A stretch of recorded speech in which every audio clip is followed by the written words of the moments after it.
Boa noite a todos.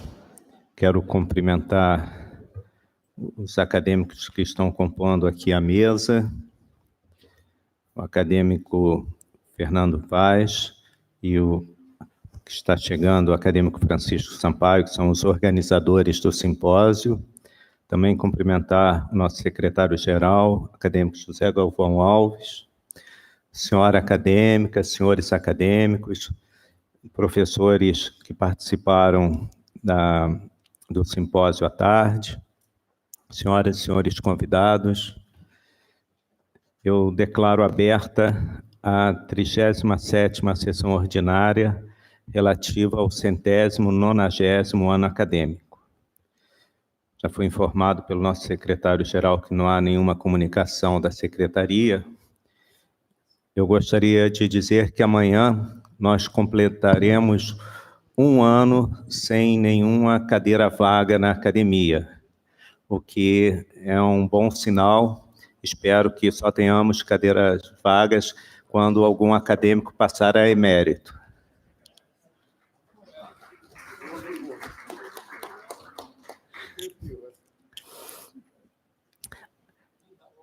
A palavra está aberta à bancada acadêmica. Algum acadêmico deseja fazer uso da palavra?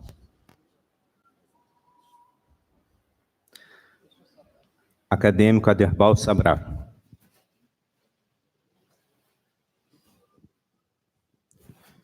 Senhor presidente, caríssimos colegas coordenadores do simpósio, gentil bancada acadêmica,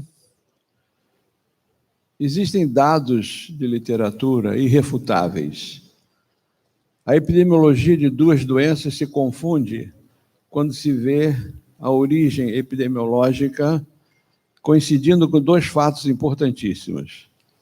Primeiro, o uso precoce da mamadeira de leite de vaca no berçário ou durante a fase de amamentação que deveria ser exclusiva. Isso está presente em 90% dos pacientes alérgicos alimentar e pacientes com autismo. Outro dado importante, cuja epidemiologia é praticamente igual entre os dois grupos, é o excesso de higiene no início da vida. Por que razão é importante o reconhecimento dessa epidemiologia? Porque durante a gestação, quando a mãe engravida, ela engravida de um antígeno paterno, que é alográfico para ela, ela tem que tolerar durante a gestação. Para que seja mantido o equilíbrio imunológico entre o concepto e a mãe, ela produz um anticorpo incompleto, doente, que é a única forma que ela pode manter a gravidez, e através dessa circunstância, é um fato que a gente não sabe em que cromossomo está a origem desse antígeno, mas é um antígeno anormal. Se não fosse assim, teríamos terminado em Adão e Eva. Mas se estamos aqui, é porque o anticorpo materno não consegue eliminar o concepto. Por outro lado, a mãe força a criança a não desenvolver o sistema TH1, que seria o sistema de reação enxerto hospedeiro. Então, durante toda a gestação, a criança se desenvolve TH2. Nascemos TH2. Nascemos para ser alérgico. A única circunstância capaz de conter essa alergia é o aleitamento materno exclusivo. Porque qualquer proteína heteróloga que apareça na dieta da criança antes do tempo ideal, que é quando o TH1 já tiver sido expresso, e ele é função de tempo, vai acontecer a resposta alérgica, e da resposta alérgica, o autismo. Então, nós vamos iniciar uma campanha, já conversei com o ministro da Saúde, nacional contra o erro da amamentação não ser completa. Precisamos tirar da maternidade o copinho de leite e a mamadeira de leite. Esta é a maior saga que faz em todo o mundo crescer a alergia e o autismo. Os dados internacionais são alarmantes. Cada criança que nasce hoje, em cada 48, terá autismo. Isso é por conta deste fator epidemiológico que está agraçando no mundo inteiro. O segundo é o excesso de higiene, o excesso de cesariana e a falta de contato com o canal de parto, que é onde a criança adquire grande quantidade de flora que vai constituir seu microbioma. Microbioma esse único capaz de ativar o sistema TGF-beta pós-natal e fazer a maturação do TH1. Sem leite materno, sem microbioma, nós não teremos a ativação do TH1 e, mais do que isso, ativaremos o TH2 e seremos alérgicos.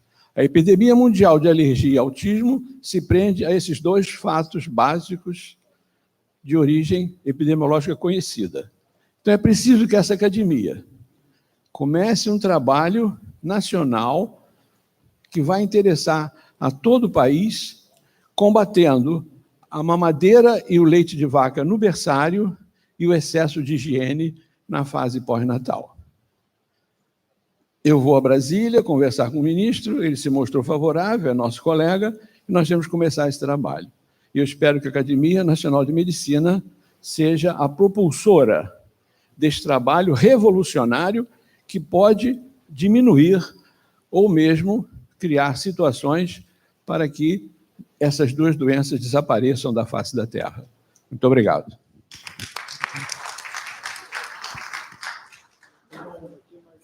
Eu quero informar ao acadêmico Aderbal Sabrá que nós teremos um grande interesse em realizar um simpósio a esse respeito, com vários conferencistas, debatedores, e que depois Vossa Excelência pode conversar com o nosso secretário-geral, acadêmico José Galvão Alves, e organizar uma data ideal para isso, e também, como resultado desse simpósio, um documento onde possa ser defendido um consenso da nossa academia.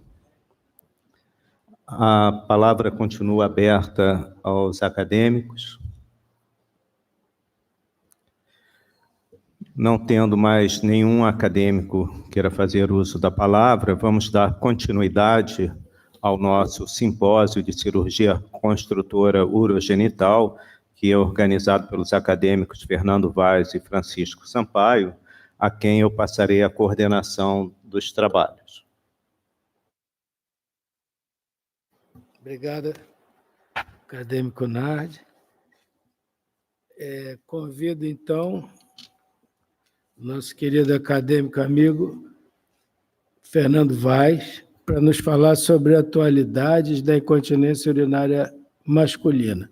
Informo ainda que o nosso honorário nacional, professor Miguel Ciruja, acaba de me ligar que perdeu o voo, mas que já chegou no Rio e já está no táxi. Então, enquanto acadêmico Fernando Vaz fala, ele vai chegar a tempo de fazer sua palestra. Muito boa tarde a todos. Muito obrigado pela honra de organizar esse simpósio. O que eu vou apresentar aqui, está reverberando muito, o que eu vou apresentar aqui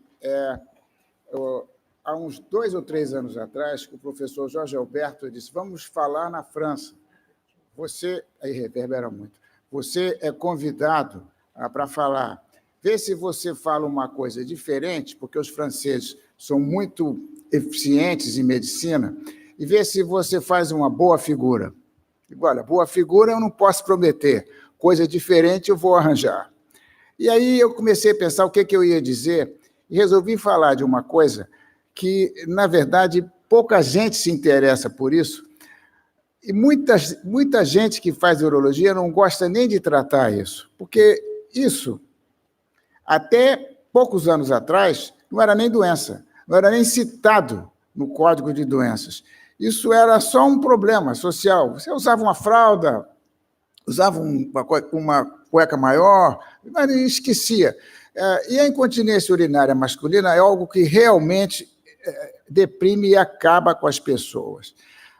Isso afeta a qualidade de vida, isso afeta o bem-estar físico, isso afeta a psicologia, isso afeta a sociabilidade, isso afeta todo mundo, rico, pobre, grande, pequeno, isso é uma coisa devastadora na qualidade. O homem não está preparado de jeito, ninguém está, mas o homem, muito mais do que as mulheres, estão preparados para lidar com a perda de urina. E essa incontinência de urina, ela pode ser de esforço, verdadeiramente esforço, que é menos de 10%, ela pode ser apenas uma urgência incontrolável, ou ela pode ser mista. A incontinência de esforço, do lado vermelho do quadro, quase sempre está relacionada a algum tipo de tratamento que nós fizemos naquele paciente tratando de alguma coisa. E a incontinência de urgência é quase sempre relacionada a uma doença que causou aquela incontinência. Mas, às vezes, as duas podem coincidir. E, para você poder tratar isso, é extremamente importante que você... Não, espera aí. Que você faça o diagnóstico preciso. Sem diagnóstico, o tratamento disso é catastrófico. É preciso que você converse com o doente, selecione a queixa dele, veja o que está acontecendo, faça aqueles questionários para quantificar a perda de urina que ele tem, estude a anatomia dele, veja os reflexos, se ele tem evidência de doença neurológica incipiente, e faça, pelo menos, ultrassonografia, avalie a uretra, avalie o esfíncter e faça uma avaliação urodinâmica completa, que é um exame trabalhoso e, muitas vezes, feito de maneira não correta. Dependendo disso, você vai procurar outras coisas. Você vai procurar tomografia da pelve, da coluna lombar, anomalias, tumores, etc. Mas o começo é sempre trabalhoso de chegar ao diagnóstico. E aí você dividiu em urgência, que era do lado de lá, e a verdadeiramente anatômica. A incontinência de urgência é mais comum, e você vai ter que tratar isso de alguma maneira. Às vezes é só mudando o hábito do indivíduo, diminuindo a quantidade de álcool que ele bebe no almoço, diminuindo a quantidade de líquido que ele toma, diminuindo a compulsão que ele tem por beber. E você tenta o que chama-se reeducação vesical. Na verdade, reeducação vesical tem que ser feito por um fisioterapeuta especializado nisso, que use técnicas corretas para reestimular aqueles músculos que muitas vezes foram afetados por uma doença que foi controlada, mas aquele reflexo se perdeu. Lembre-se, os senhores, que o bebê primeiro aprende a correr e depois a controlar a urina. E quando você começa a apresentar sinais de senilidade, um dos primeiros sinais é a perda do controle urinário. Isso pode ser auxiliado por remédios, ou por estimulação eletromagnética ou estimulações várias. Mas fisioterapia é sempre o primeiro tratamento de incontinência urinária de urgência. Biofeedback é uma técnica específica para isso, feita por fisioterapeutas que sabem usar isso. E algumas delas são utilizadas com sucesso de maneira, para mim, surpreendente, com essa da estimulação do nervo tibial, que eu não entendo muito bem a fisiologia disso, mas que às vezes funciona. A gente que tem muito sucesso, a gente que tem menos sucesso, eu tenho a impressão que a percentagem do sucesso depende da indicação correta dessa técnica. Mas aí, muitas vezes, ou quase sempre, você tem que acrescentar um remédio. E os remédios que nós utilizamos agora são basicamente de 4 tipos. Os 2 primeiros, alfa-adrenérgicos e inibidores da serotonina, são muito raramente utilizados para essa doença nos dias de hoje. A maioria de nós utiliza antimuscarínicos. Tem 3 ou 4 produtos com marcas comerciais diferentes e com sucesso diferente, mas bem indicados, eles podem mudar muito a qualidade de vida do indivíduo que sofre de hiperreflexia. Modernamente, surgiram os agonistas beta-3 adrenérgicos, e que às vezes podem ser associados aos antimuscarínicos com o seguinte problema: o preço começa a subir, 2 remédios começam a ficar muito caro, e como todos têm efeitos colaterais, você vai utilizar 2 remédios com efeitos colaterais e vai somar os efeitos colaterais. A minha impressão pessoal é que eu não uso esses 2. Quando não dá certo com um, eu troco para o outro. Não dá certo para o outro, eu passo para o 3º estágio, que agora é injeção de botox intravesical nos casos resistentes.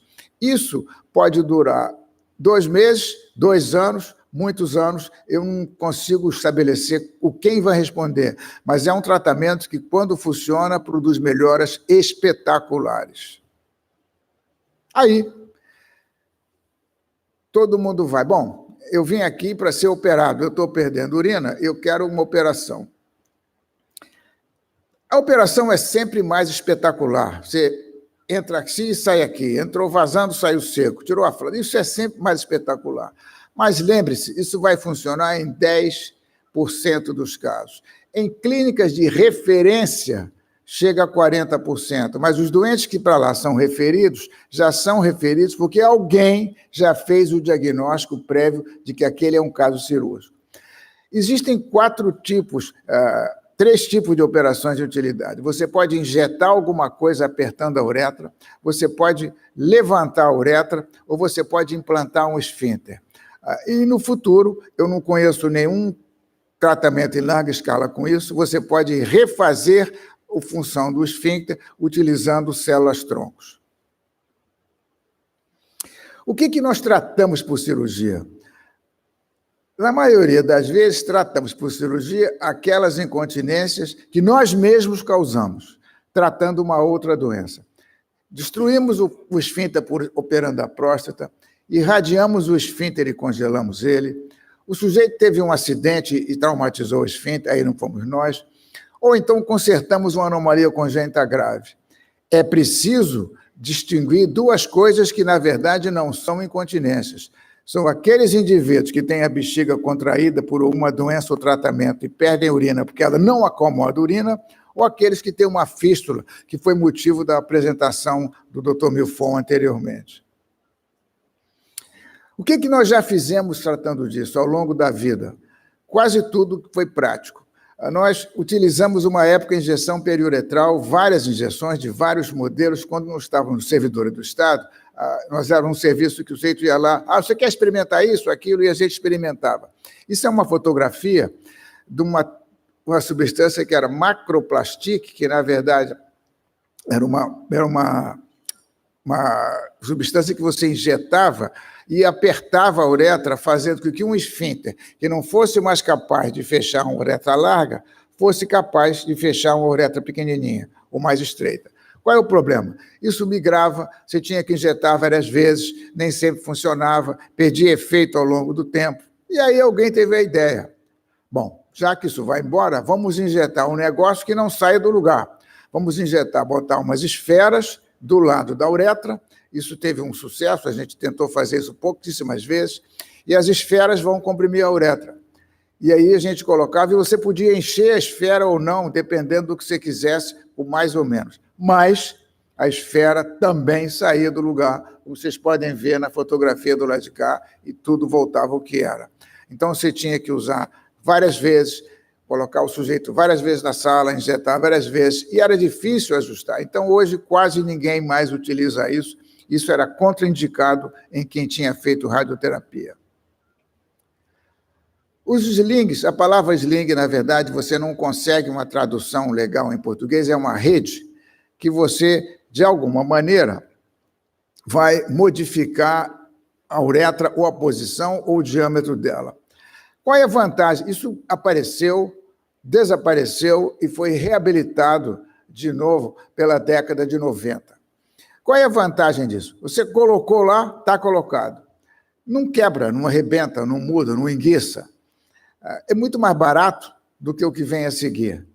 Aí você inventou 2 maneiras, aqueles que você bota e está colocado e aqueles que você implanta e pode reajustar de acordo com a necessidade.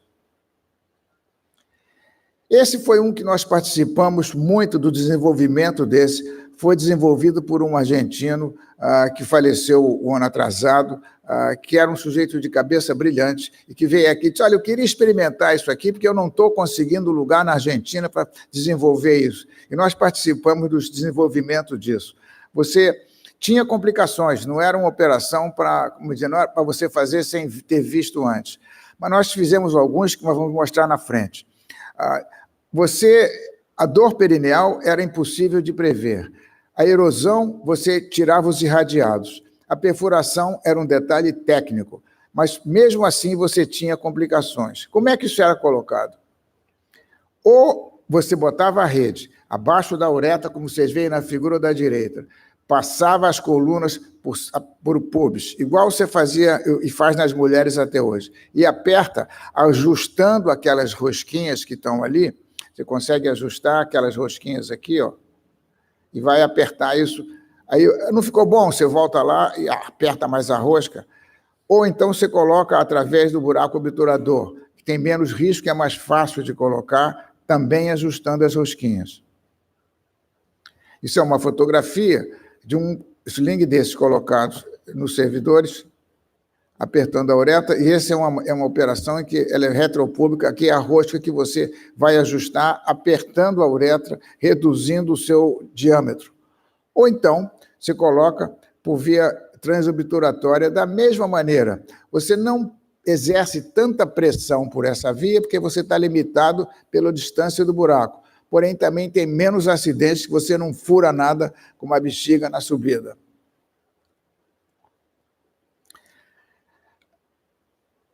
Aí alguém disse, não, vamos aqui agora inventar um sling, uma rede, que comprime e que não precise de ajuste, que funcione bem. Em 2002, surgiu um sling chamado Invance, que, na verdade, o que era isso? Era uma rede que você colocava e prendia no osso, mudando, comprimindo a uretra lá para cima. Essa rede você aparafusava no osso. Alguém fez isso em doentes que tinham algum problema no osso, e isso gerou uma osteomielite. Essa osteomielite gerou um processo. E como é comum nos Estados Unidos, a empresa retirou isso do mercado. Mas você consegue refazer isso utilizando parafusos ortopédicos comuns e utilizando telas comercialmente que você consegue. Isso tem uma grande vantagem. Como só comprime uma parte de baixo, nós utilizamos isso corrigindo doentes que tinham sido operados de epispádia, extrofia de bexiga, cuja uretra dorsal tinha sido reconstruída e não toleraria nenhuma compressão circular. É claro que isso é uma operação de exceção em serviço de movimento e continua a ser uma operação de exceção. Aí veio o próximo sling, que foi a colocação que modificava a posição da uretra. Você secava a uretra e transformava ela, botava ela para cima, mudando a posição. Esse fabrica até hoje, também produz dor, produz retenção. Esse é o mais popular utilizado no mundo atualmente, junto com o Argos. Um exemplo, você corta a uretra toda aqui, disseca ela, coloca essa rede e aperta,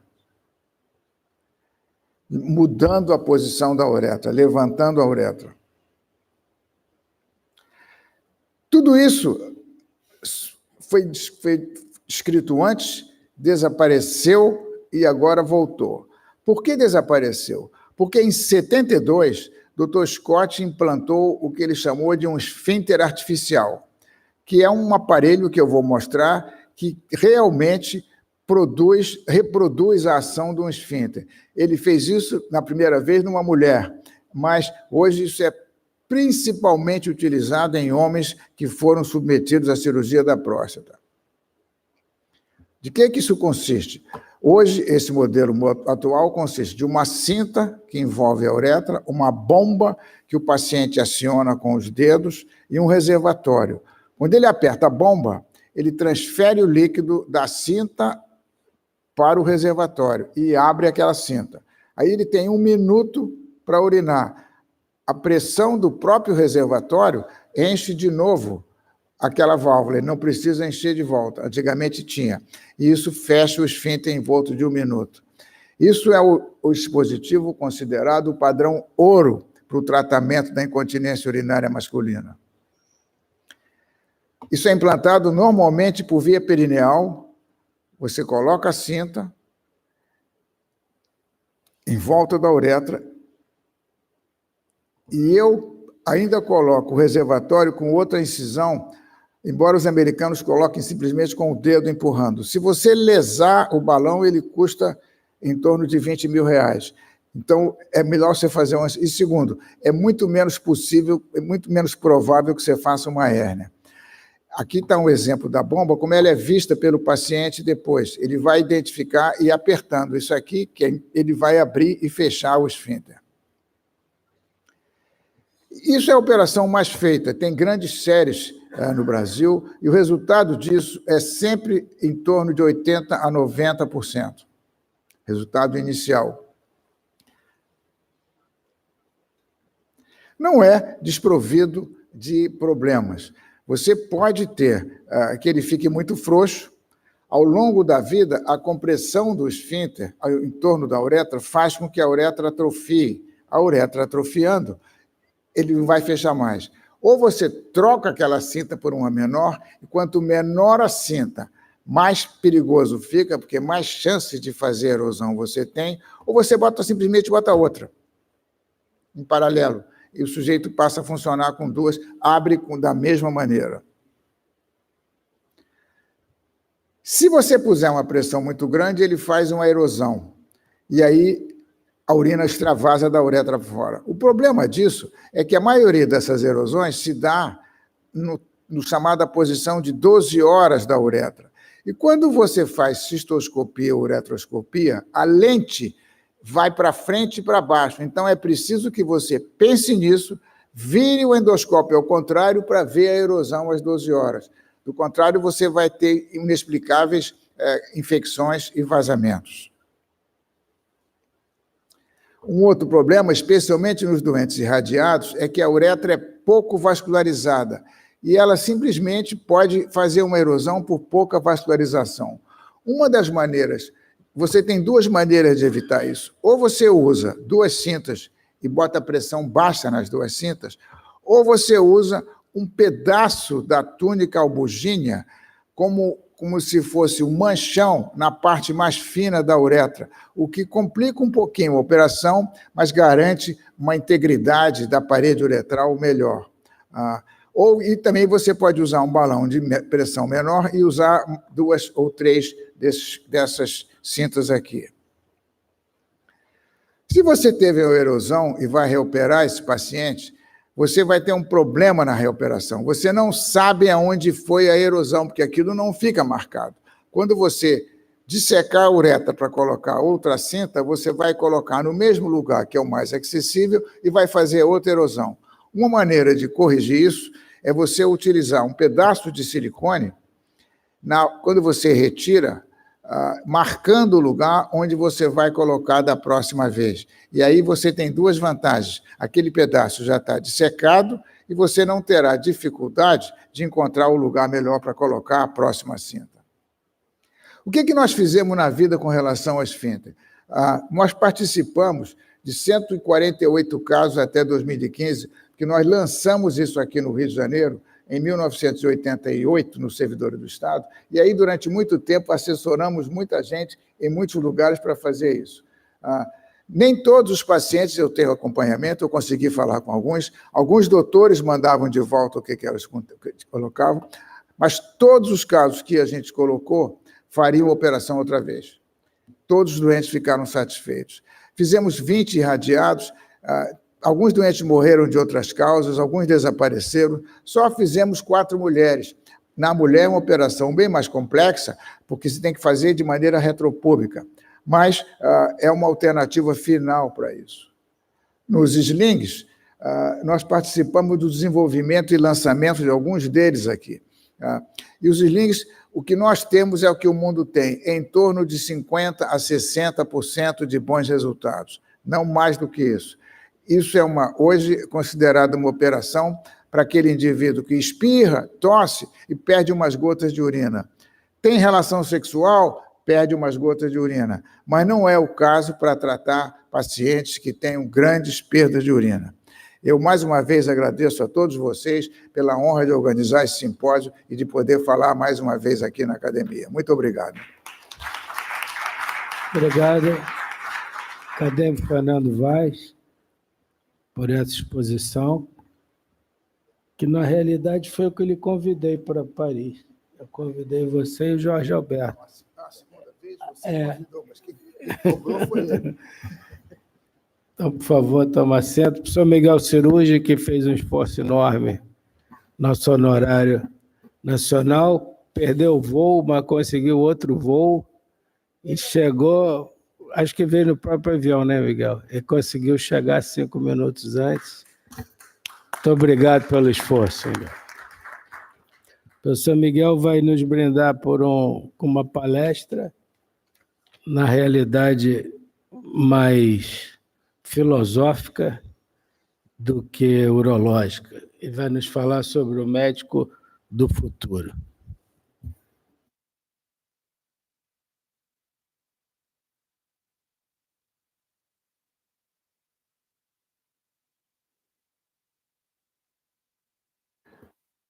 Miguel, que se tornou membro honorário dessa academia, acho que há 2 anos, né, 3 anos atrás, é um dos maiores expoentes da urologia mundial.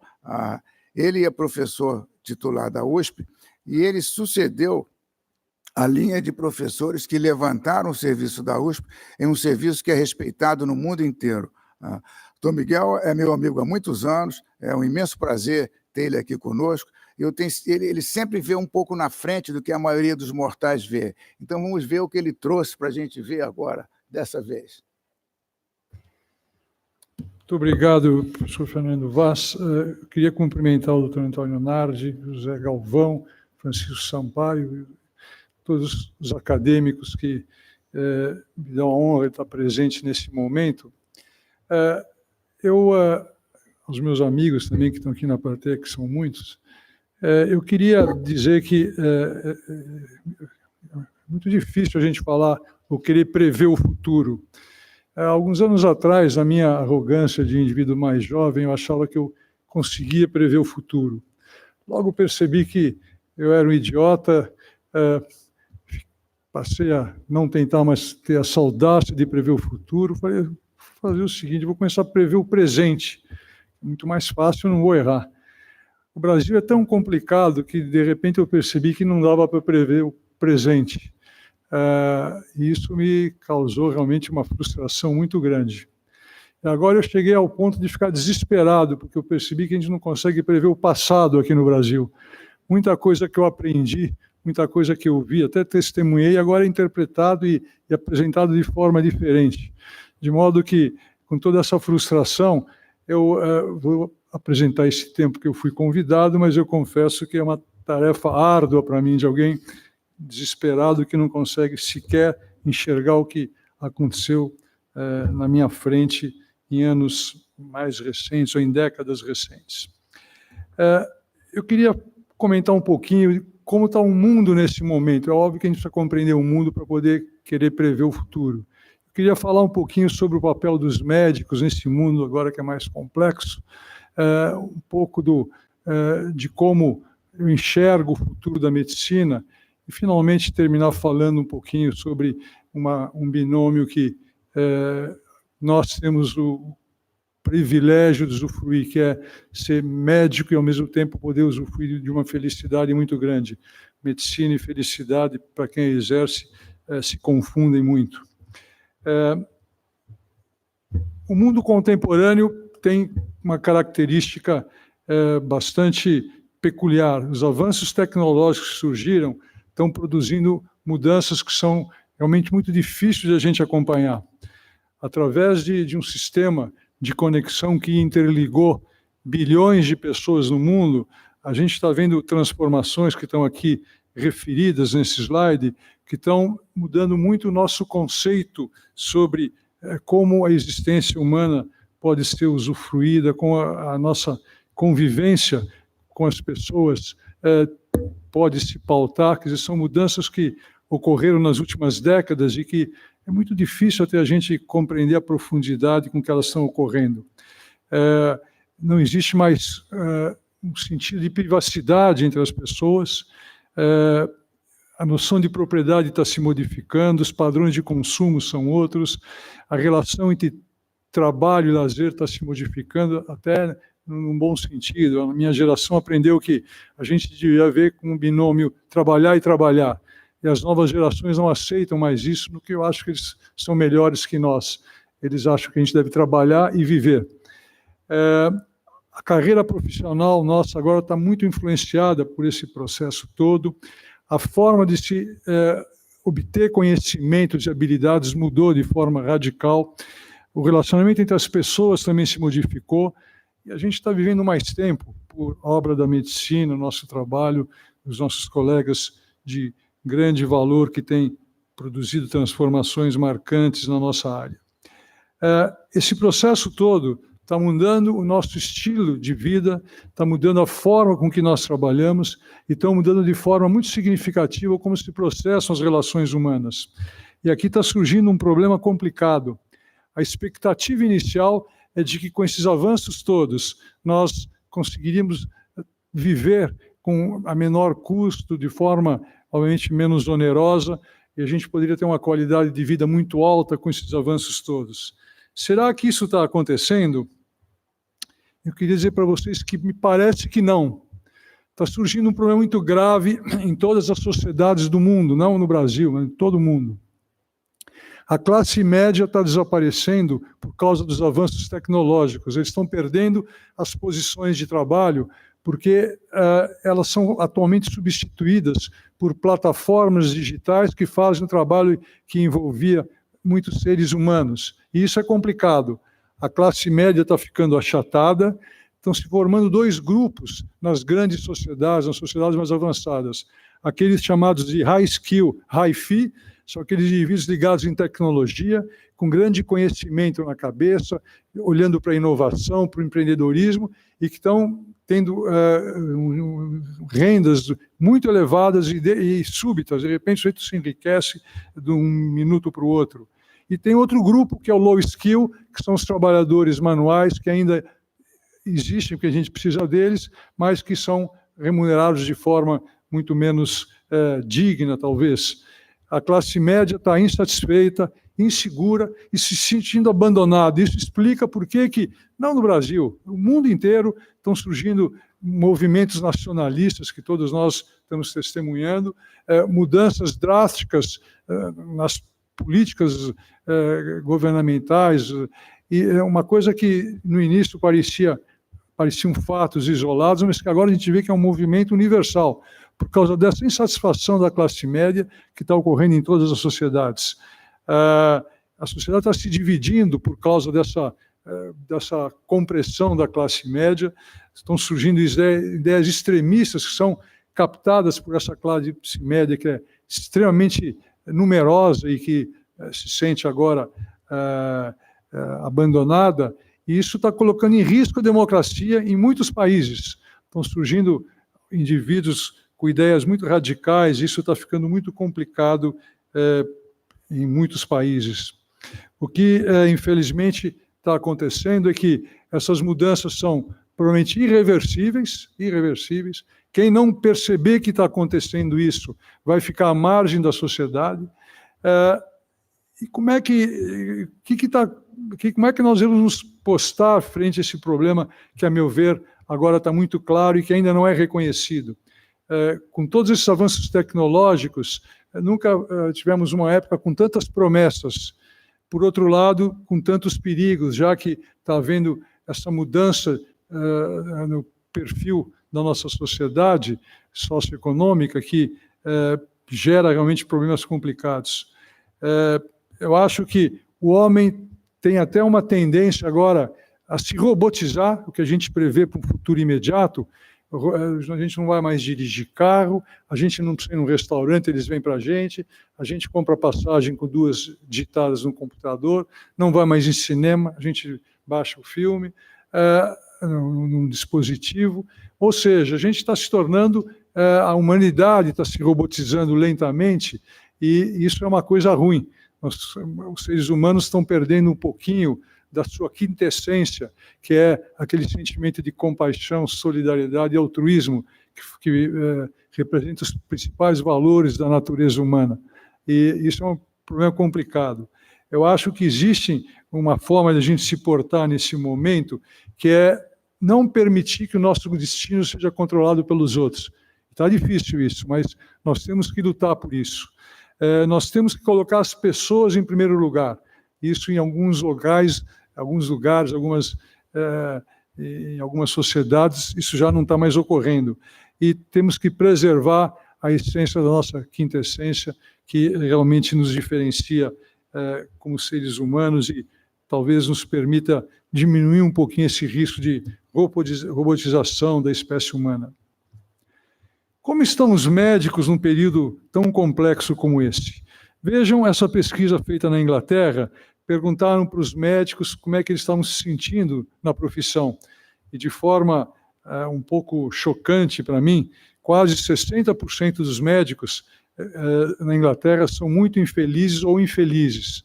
Quando eu vi essa pesquisa pela primeira vez, eu achei que isso talvez estivesse relacionado com esse processo de socialização da medicina na Inglaterra. Lá, a medicina socializada, o médico perdeu precocemente, antes dos outros países, a sua autonomia, ele passou a ter que obedecer diretrizes muito rígidas, enfim, um processo de saúde que foi criado na Inglaterra e que, a meu ver, talvez explicasse esse problema.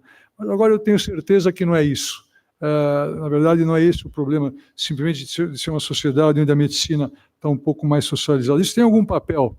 A Inglaterra tem alguns fenômenos que até chocam um pouco a gente. A Inglaterra é o lugar no mundo que mais faz radioterapia para câncer de bexiga.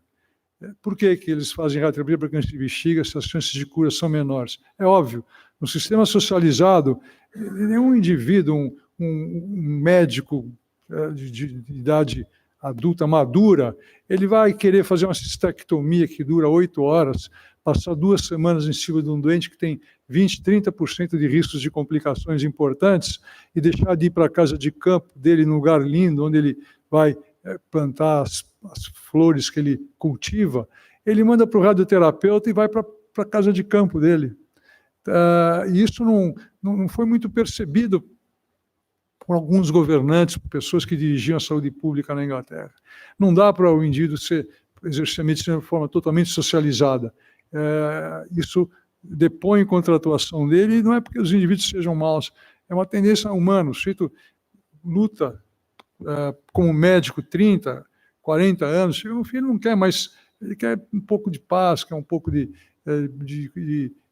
convivência com a sua família, com a natureza, e acaba diminuindo todo aquele empenho, todo aquele altruísmo que muitas vezes ele carregou durante a vida toda.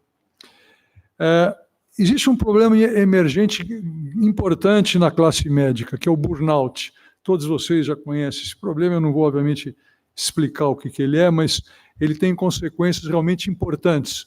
O burnout produz uma perda muito grande de eficiência na ação médica, aumenta o número de erros médicos, ele promove gastos desnecessários, os indivíduos se tornam ineficientes, inoperantes, grupos de médicos com burnout realmente prejudicam a saúde pública, prejudicam seus pacientes, e esse é um problema marcante atualmente no mundo contemporâneo.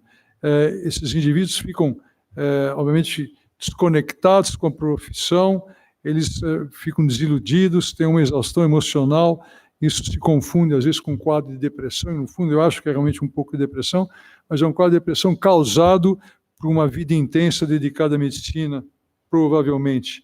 Vejam que nesse slide, entre 30% e 50% dos médicos que foram avaliados nesse estudo nos Estados Unidos, eles têm burnout, de alguma forma foi identificado burnout neles. E os grupos onde isso mais prevaleceu foi naqueles que mexem com medicina de urgência e nos médicos de família. Será que existe influência da idade nesse aparecimento de burnout? Vejam que não existe.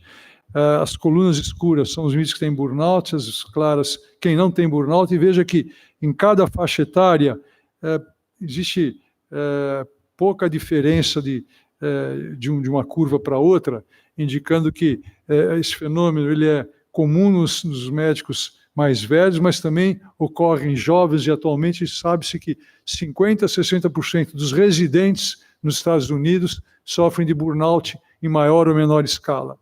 Eu também imaginei em algum momento que pudesse ter alguma coisa relacionada com a situação econômica, uma certa frustração por queda dos rendimentos do indivíduo, mas vejam que as curvas escuras e claras são iguais, demonstrando que não é falta de recursos materiais ou uma queda no income desses médicos que faz eles desenvolverem burnout. Essa pequena tabela demonstra quais são as queixas principais nos Estados Unidos, pelos quais eles acham que estão se desenvolvendo uma exaustão emocional e um desgaste ao exercer a medicina. Muitas tarefas burocráticas, gastar muito tempo trabalhando, eles reclamam que não ficam com a família. Esse Affordable Care Act, que foi uma lei que o Obama produziu na gestão dele, que dava direito à saúde para todo mundo, e os médicos foram incluídos nesse processo e passaram a servir de mão de obra barata. O feeling de que eles fazem parte de uma engrenagem, eles não têm autonomia para poder exercer a medicina, e vejam que a parte de rendimentos mais baixos é o quinto fator em termos de processos de risco para causar o burnout. Tem como contornar esse problema? Eu, obviamente, tenho certeza que isso não é simples, mas existem algumas medidas que a gente deve reconhecer, principalmente aqueles que lideram instituições, lideram grupos médicos, lideram grupos assistenciais, porque esses líderes têm a obrigação de conhecer esse processo e tentar interferir para que a instituição, ou o grupo, ou a área onde ele trabalha, esse problema de burnout se desenvolva de forma mais grave. Do médico, existem ações que podem ser tomadas pelo próprio indivíduo para que ele escape desse processo que realmente tira a sua dignidade, compromete o seu compromisso com a medicina. Ele tem que se cuidar muito bem, ele tem que ter um equilíbrio entre trabalho e lazer. Isso é muito fácil de falar, a gente não consegue fazer, mas enfim. Ele tem que ficar com a família, afastado da família é uma das queixas frequentes dos médicos que reclamam de burnout. Ele tem que aumentar suas interações sociais. Nós sabemos que as amizades, as nossas relações mais ricas nos causam um bem-estar e fazem um bem muito grande para o nosso espírito. Deve exercer trabalhos na comunidade, porque isso tem um papel muito pacificador sobre a cabeça de um médico. Nós temos uma visão muito forte do que é a sociedade, as necessidades. A gente convive no dia a dia com a riqueza e a pobreza. Isso nos torna muito sensíveis a essas ações comunitárias que podem ajudar os outros. Não é só discurso, nós sentimos isso. E o indivíduo tem que valorizar hobbies no sentido de ter um tempo para ele se reencontrar com ele mesmo. Essa é uma necessidade que todos nós temos e que, nesse afã de trabalhar e nessa corrida incontrolável, a gente, por vezes, esquece, a gente começa a ser vários tipos de pessoas diferentes atuando ao mesmo tempo e causando uma confusão no nosso espírito, na nossa cabeça, que é muito difícil de carregar. Das instituições também existem ações que podem ser adotadas para reduzir os riscos de burnout. Primeiro é reconhecer que o problema existe, não ignorar que isso, ou achar que isso seja só uma história de pessoas desocupadas, não. Enriquecer o ambiente de trabalho, essa é uma obrigação de todo líder, para que quem trabalhe lá se sinta recompensado e que possa exercer sua atuação com dignidade. Reduzir a pressão do tempo sobre as pessoas. A gente que lidera não pode realmente colocar isso de forma muito forte, porque isso causa um desgaste naqueles que estão sob nossa direção. Reduzir os ambientes caóticos e ineficientes, isso desgasta muito o médico. Esse trabalho burocrático que nos é imposto agora, que toma da gente muitas horas. Existe um estudo feito nos Estados Unidos, eles perguntaram para os médicos quanto tempo eles gastavam em trabalho burocrático por semana, E 60% dos médicos disseram que gastavam mais de 20 horas por semana em trabalhos burocráticos. Burocrático de ficar preenchendo e digitando no computador, preenchendo formulários e papéis e relatórios. Mais de 20 horas é 2 dias de trabalho, se a gente considerar 10 horas, que é muito. Temos que ter uma relação clara com as pessoas que estão no nosso entorno, enfatizando valores, missões e quais são os nossos objetivos. E temos que sempre nos preocupar em compensar aqueles que trabalham conosco de forma justa, porque a hora que o indivíduo começa a se sentir injustiçado, isso representa um primeiro passo para ele entrar em burnout. Em que ambiente que o médico está trabalhando no momento? Esse slide mostra de forma simples como se exercia a medicina algumas décadas atrás. O médico recebia o seu paciente e com toda a autonomia, com todo o seu conhecimento, ele exercia suas ações profissionais. Esse indivíduo saía agradecido, depois estabeleceu uma relação muito forte de amizade, de respeito, de credibilidade com o seu médico. É assim que a medicina era exercida. Isso foi mudando e agora nós chegamos no outro extremo complexo. Gestores foram introduzidos nas instituições para conduzir a saúde.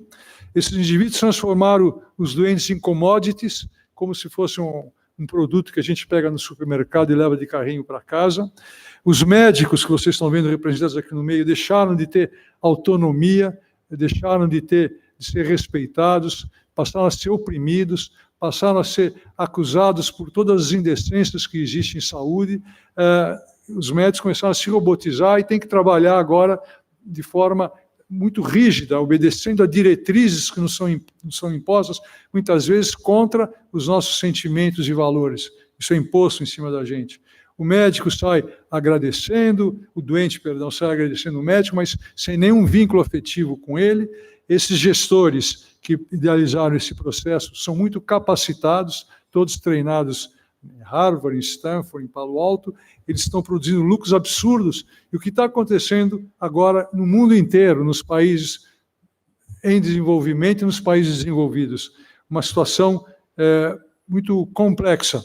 Esses gestores, usando 3 princípios, que é proporcionar uma grande experiência para o paciente, mas usando métodos que eles acham que pertinentes, transformando os hospitais em boutiques. Cada hospital virou um hotel 6 estrelas. Há pouco tempo eu vivi uma situação curiosa. Alguém me convidou para ir conhecer um hospital muito chique. Falei, Miguel, você quando tiver um doente importante, tal, traga aqui, olha o nosso hospital como é lindo, né? Eu falei, desculpa, esse doente importante não vai querer vir aqui dormir num lugar porque tem lençóis e fronhas de 400 fios. O meu doente vai querer que eu trate dele com toda a minha competência, ele vai querer sarar logo e vai querer, em vez de ficar num hospital 6 estrelas, ir para o Ritz de Paris ou para o Plaza de Nova York e ficar lá uma semana. Ele vai aproveitar muito mais do que ficar internado no hospital, tratado como se fosse realmente um simples usufruário do sistema e sem receber o atendimento que a gente consegue produzir, fornecer esses casos, um atendimento cheio de valores, de conhecimentos, de sentimentos misturados. A preocupação desses gestores é conseguir cada hora uma hora de vidas. Então, as instituições, esses grupos, as operadoras, estão preocupados com N. Quanto mais sobe o N, mais eles valem, mais os gestores ganham, mais dinheiro corre nesse processo, e reduzindo custos de forma muito radical, que chega a comprometer até o exercício da medicina. Vocês sabem disso, eu não preciso explicar. Muitas restrições, muitas limitações, tudo muito controlado, de forma pouco humana, às vezes.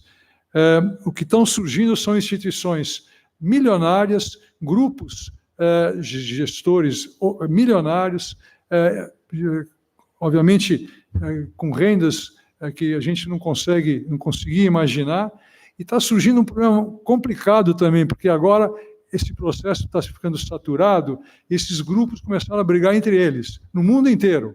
Nos Estados Unidos existe sempre um grupo brigando com outro em cada cidade.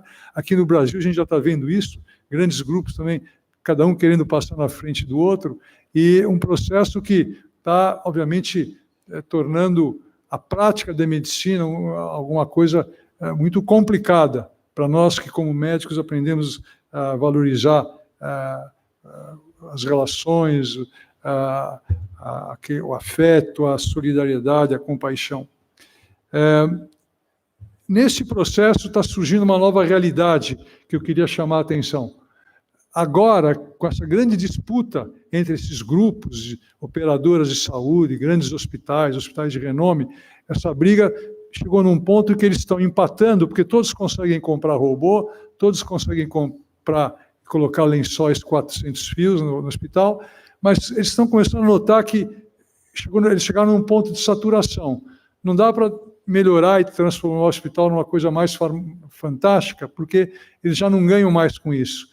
Eles estão começando a perceber que realmente agora eles só vão conseguir melhorar a experiência do paciente tendo bons médicos lá dentro e fazendo com que esses médicos consigam exercer a sua ação de forma objetiva, qualificada e eficiente, e botar o sujeito de volta para a vida em pouco tempo, sem sequelas, sem nada.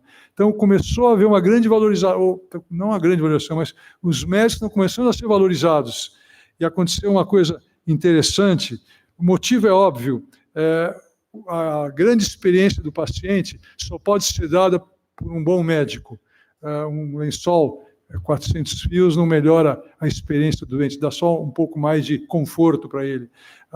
O grande papel, a grande experiência do doente é pegar um médico que alia ciência e arte e com isso consegue curar, que alia ciência com humanismo e alivia o sofrimento.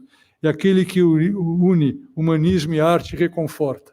É assim que nós temos exercido a nossa profissão, é assim que nós vamos conseguir manter o médico numa posição importante, e é isso que vai fazer com que todos esses grupos que estão agora operando o mercado da medicina e na saúde, eles passem a compreender que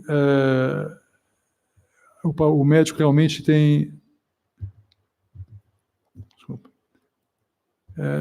valores que eles não podem simplesmente ignorar.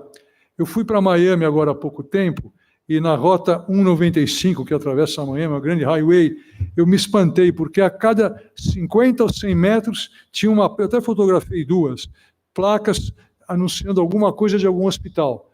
Eu cruzei com, provavelmente, uns 50 outdoors afixados com propaganda. Desses 50, uns 30 eram de instituições hospitalares anunciando qualquer coisa. Esse quadro mais alto à direita aí, anunciando um grande cirurgião robótico.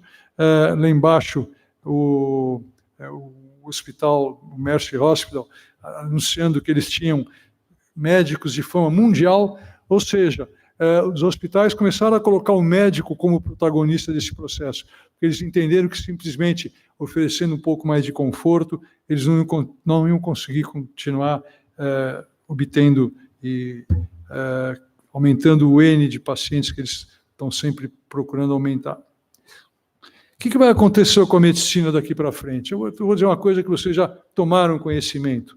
Até hoje, o que a gente faz quando tem um doente com câncer de cólon, a gente faz quimioterapia para todo mundo, a mesma quimioterapia. Alguns doentes têm efeitos adversos e abandonam a quimio, outros não funciona nada e acaba evoluindo mal, e um grupo se beneficia e é resgatado para a vida. Agora nós estamos na fase da medicina personalizada ou medicina de precisão. Nós temos um grupo de doentes heterogêneos. Esses doentes, eles têm, obviamente, constituição genética diferente também, o mesmo tumor com diferentes perfis genômicos, e o que nós podemos fazer agora, analisando, fazendo estudos na área genética, analisando tecido, líquidos corpóreos, etc., nós conseguimos separar os doentes e para cada um deles instituir um tratamento muito mais efetivo, baseado no perfil genético desse doente. Aqui é só um exemplo em cardiologia, onde, além de personalizar o tratamento, está se usando inteligência artificial para escolher o tratamento. Esse exemplo foi dado num estudo muito interessante, que eles demonstraram que a medicina personalizada já é feita com eficiência em cardiologia. O doente com problema cardiológico, ele recebe o tratamento estándar, definido por diretrizes, trata-se um grupo de pacientes, e eles recebem diferentes medicações baseado mais numa intuição do médico que está prescrevendo. Ele se mistura bloqueador beta, inibidores da ACE, enfim, diuréticos, e com isso se trata esse grupo. A nova cardiologia, agora chamada de precisão personalizada, ela faz de início uma análise com inteligência artificial, utilizando dados genéticos do paciente. Eles conseguem, com isso, separar os doentes em diferentes grupos de risco, e para cada grupo de risco existe uma medicação melhor para ser utilizada. Alguns doentes recebem diurético, outros recebem digitálico, outros recebem bloqueadores, dependendo do perfil genético da doença que ele tem no coração. Em câncer, isso também está sendo feito agora de forma óbvia, eu não vou entrar em detalhes aqui, mas para cada tipo de câncer, a gente sabe que existem diferentes perfis genéticos de um doente para o outro, e a ideia é definir quais são os genes que estão alterados em cada doente e tratar não o câncer de cólon, por exemplo, ou o câncer de próstata, mas tratar o doente que tem uma mutação no gene ESR, BRCA, uma mulher com câncer de mama. Então, dependendo da alteração genômica, o doente recebe uma medicação específica. E isso já está produzindo resultados óbvios. Nesse estudo aqui, eles compararam doentes que tinham alterações genômicas, eram 10 ou 12 tipos de tumores, e o tratamento desses casos foi feito não baseado na histopatologia, no material retirado para exame, mas no tipo de alteração genômica que os doentes apresentavam. E vejam que, no grupo que tinha grandes alterações que puderam ser tratadas com remédios, com drogas que podiam alterar, reconstituir essa alteração genômica do paciente, a curva azul, a sobrevida desses doentes depois de 2, 3 anos era bem maior do que o grupo que foi tratado de forma estándar, mostrando que a personalização do tratamento oncológico ela já pode ser feita de forma prática e produtiva para o doente. Existem os radiofármacos, que agora tem também uma grande importância em medicina e cada vez mais. Na caixa esquerda, o que vocês estão vendo é uma célula tumoral do câncer de próstata, que expressa na sua superfície uma molécula de PSMA. Se a gente pegar um anticorpo anti-PSMA e ligar ao gálium, é um radioisótopo que brilha quando se faz um PET, nós conseguimos fazer o diagnóstico do tumor em qualquer ponto do organismo. Esse complexo gálium anti-PSMA só vai parar onde tem tumor, a gente diagnostica metástases em gânglios, nos ossos, em qualquer lugar. Então vejam que o diagnóstico do câncer já pode ser feito com radioisótopos, e eu prevejo que em 8 ou 10 anos a gente vai acabar parando de fazer biópsias, elas vão se tornar muito menos necessárias.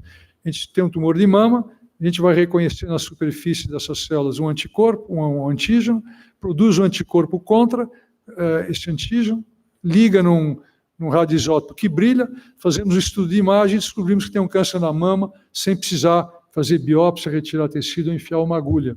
Então, esse é um futuro, é uma coisa que me parece provável num futuro a curto prazo, 8, 10, 12 ou 15 anos. Por outro lado, esse mesmo sistema pode ser usado para tratamento.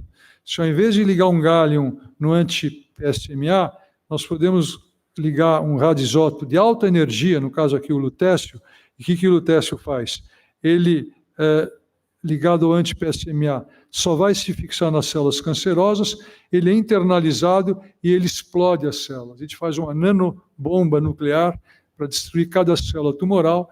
As células sadias no organismo não vão ser atacadas porque elas não têm PSMA na sua superfície. Vejam um outro radioisótopo, o actínio-225, que está aqui.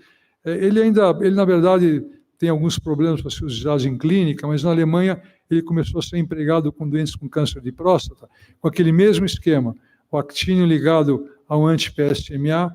Veja esse caso número 1, cada mancha escura no esqueleto é uma metástase. Esse doente devia ter 200 nódulos, sei lá, o PSA dele era 2.900.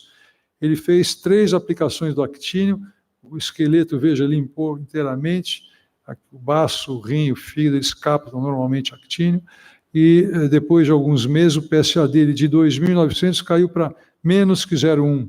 Nesse outro caso, a mesma coisa. Número imenso de metástase, ele foi tratado com lutécio, que também explode as células. O lutécio não funcionou, o PSA subiu de 200 para 400, foi dado actínio para ele, o PSA caiu para 3,5 e aqui caiu para menos de 0,1 quando ele tomou actínio. Veja o esqueleto desse paciente depois de 15 meses de tratamento, totalmente livre de metástase. Isso é um avanço que agora, nos próximos anos, vai se firmar, a meu ver, como uma ferramenta importante para tratar tumores de uma maneira geral. Vejam o que está acontecendo em câncer de próstata.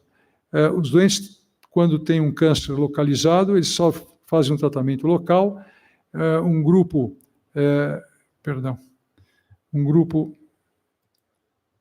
de doentes que fica curado, mas o tumor volta em alguns doentes, eles recebem tratamento antiandrogênico, o volume do tumor diminui, com o tempo começa a subir, passam a receber sucessivas intervenções terapêuticas, que o tumor vai sempre escapando e volta a crescer, chega no fim, agora nós temos a possibilidade de usar um radioisótopo, como eu mostrei no slide anterior, e destruir esse tumor e fazer ele desaparecer.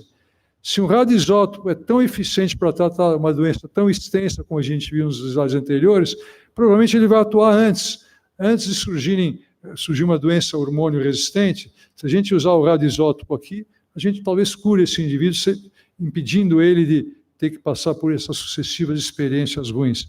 E se funciona aqui, eu acho que vai funcionar aqui também.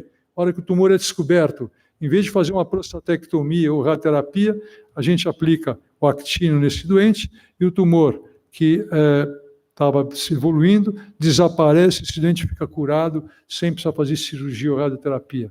Esse é o futuro, um futuro que, a meu ver, também é iminente.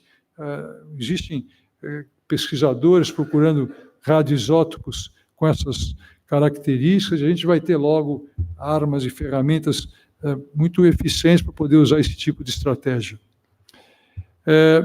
Para onde que nós vamos? Como eu mostrei em câncer de próstata, o cirurgião vai acabar desaparecendo. A briga não vai ser mais se a cirurgia aberta ou robótica são iguais, se a robótica é melhor que a aberta.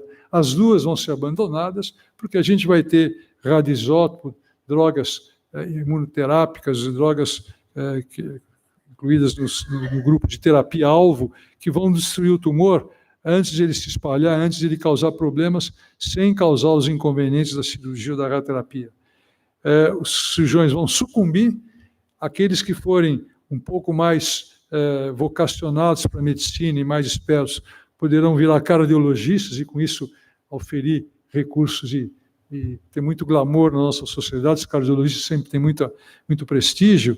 E aqueles que, infelizmente, não tiverem tanta vocação, de qualquer jeito, vão ter algum jeito para sobreviver, mas eu acho que não são muitos que vão chegar a essa situação de ter que vender salsicha, por um motivo que eu queria explicar nos próximos slides.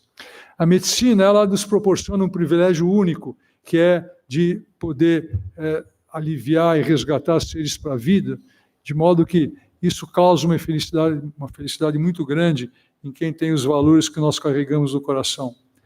Vejam essa previsão que foi publicada pelo Scientific American em 1996. Naquela época, eles reuniram um grupo de biólogos para tentar prever o futuro.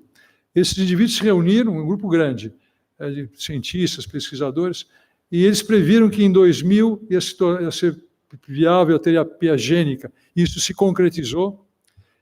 Em 2005, nós íamos conhecer o genoma humano. Na verdade, em 2003, ele passou a ser conhecido.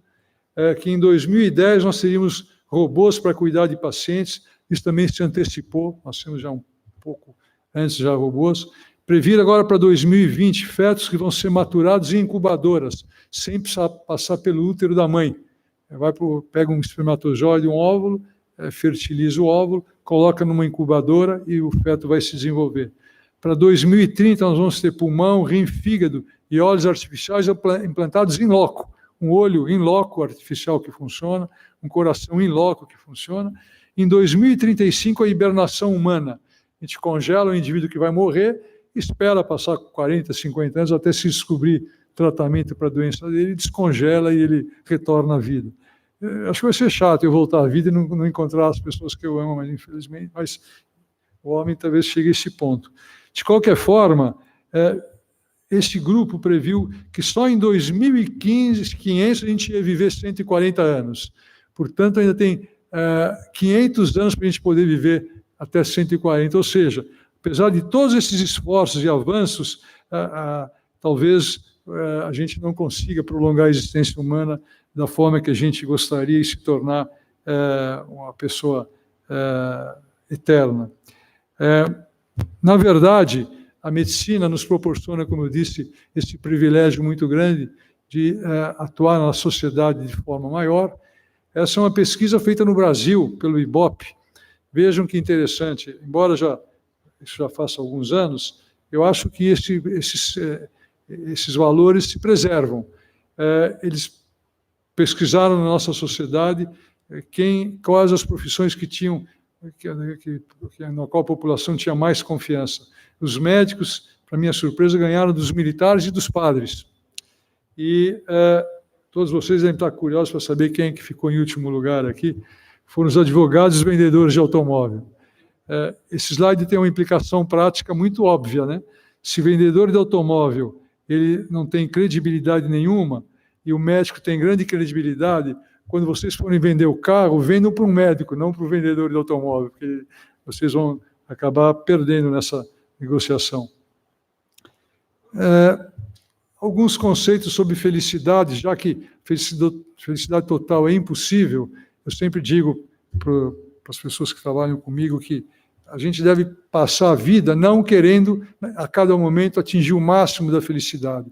Se a gente atingir o máximo da felicidade, isso vai ser muito ruim, porque o passo seguinte só pode ser pior se a gente já atingiu o máximo. O melhor é cada etapa ser melhor que a anterior. Isso que me parece melhor, mais correto. A gente, a cada etapa, viver melhor do que viveu na anterior.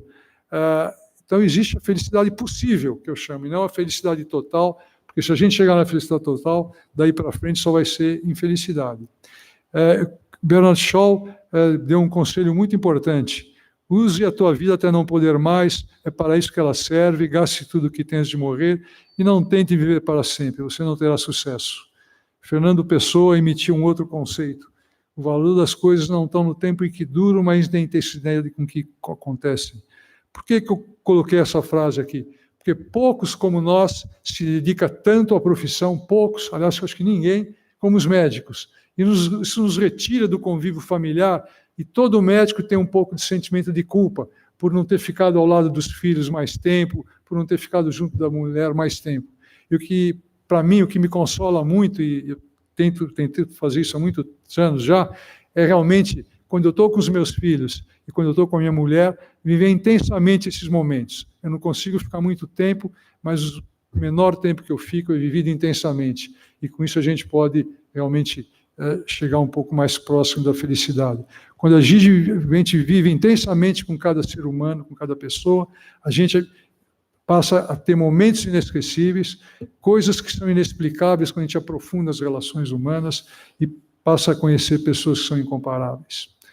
O que é a felicidade? É muito difícil definir. Essa foi a melhor definição que eu encontrei numa noite que eu estava triste. Eu tenho um problema, eu tenho um sono pesado, mas quando eu estou preocupado, eu acordo às 5 da manhã e não consigo mais dormir. Seja um doente meu com uma cirurgia grande que está com febre, seja alguém que me aborreceu, seja uma preocupação qualquer que eu tenha. E numa dessas noites insônias, eu fui para o computador e joguei Happiness. E apareceram um monte de sites falando sobre happiness. E um deles do British Medical Journal, escrito pelo Richard Smith, que a meu ver foi o melhor editor de revista médica que eu não conheci, eu li. Eu li o British Medical por causa do Richard Smith. E num dos números, ele resolveu, no editorial, falar sobre felicidade. E quando ele terminou o artigo, eu até não gostei muito, eu achei que ele não estava feliz aquele dia. mas no fim ele escrevia assim: quem está me lendo agora, os médicos que estiverem me lendo, cliquem aqui e deixem a sua definição de felicidade. Eu cliquei para ver o que os médicos tinham dito e fiquei muito frustrado. 90% das respostas tinham alguma implicação material. Felicidade, para mim, é ter muito dinheiro e poder viajar pelo mundo. Felicidade é morar numa ilha, não sei o quê. Felicidade é comprar uma casa de campo e ficar morando o resto da vida lá. Só coisas materiais. Até que encontrei essa definição apresentada por um professor de inglês numa universidade da Inglaterra. Felicidade é um estado de harmonia interna, de contentamento com o que somos. Holisticamente, é um contínuo de bem-estar físico, mental e afetivo. E me agradou muito isso, porque não tem nada material. Quem está bem fisicamente está ótimo, o sujeito doente não consegue ser feliz. Quem está bem mentalmente está ótimo, porque nenhum indivíduo, obviamente, insano consegue ser feliz. E quem está bem afetivamente consegue ser feliz, porque nós não conseguimos viver sem afeto das pessoas que nos cercam. Apesar dessa definição que me pareceu muito boa, eu confesso que existe um problema que nós médicos sentimos, é o nosso entorno. Mesmo que a gente consiga contemplar todas essas sugestões dessa definição, a gente não consegue ser totalmente feliz, porque o nosso entorno é um entorno cercado pela indecência, pela injustiça, pela pobreza, e isso impede a gente de ser totalmente feliz. De modo que eu queria terminar essa apresentação dizendo que, além de poder ficar contente com o que nós somos, e além de seguir aquelas regras mais simples para poder ser feliz, a gente tem que pensar no nosso entorno. Eu queria citar uma frase que eu vi numa reportagem do Jornal Nacional, dita pela senhora Sandra Marques, mãe de 4 filhos, abandonada pelo marido e recicladora de lixo. Na contabilidade do impossível, explica como vai vivendo. Eu envergo, mas não quebro. Eu estou aqui firme e forte, guerreiríssima. Esse é o nosso Brasil, essas são as pessoas que a gente tem que proteger, porque elas realmente carregam aquilo que a nossa alma, o nosso espírito tem de mais nobre, que é a compaixão, a solidariedade e o altruísmo. Muito obrigado por essa oportunidade a todos. É sempre um momento privilegiado eu estar presente com vocês. Obrigado, confrade Miguel Cirúrgico. Por favor, tome assento à mesa para alguns comentários. Eu vou fazer um comentário muito pequeno e passar para o nosso acadêmico Nardi. Há uns 12 anos, Miguel, eu perguntei ao Ralph Kleiman, senta aqui, o que eu deveria falar para os urologistas jovens que estavam trabalhando comigo? Qual seria o futuro da urologia ou da medicina? E ele falou, manda eles irem para a radiologia, aprender a mexer com agulha, porque a gente não vai operar daqui a 15 ou 20 anos. E parece que isso está caminhando, né? E você falou nas terapias. Gente, daqui a pouco a gente vai parar de operar.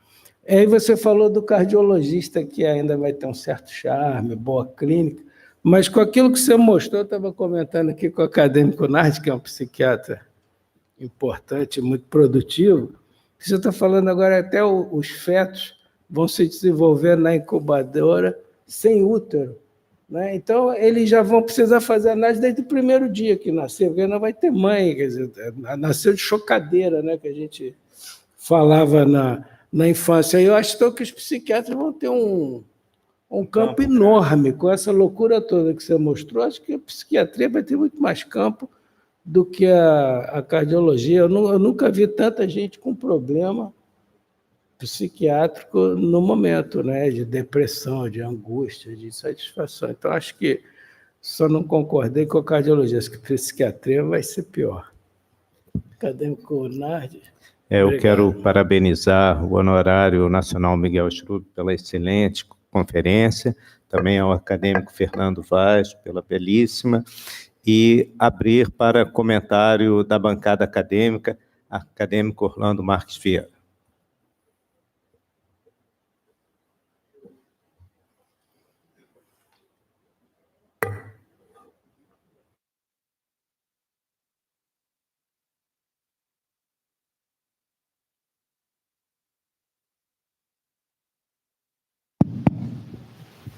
Tá bom, está funcionando, né?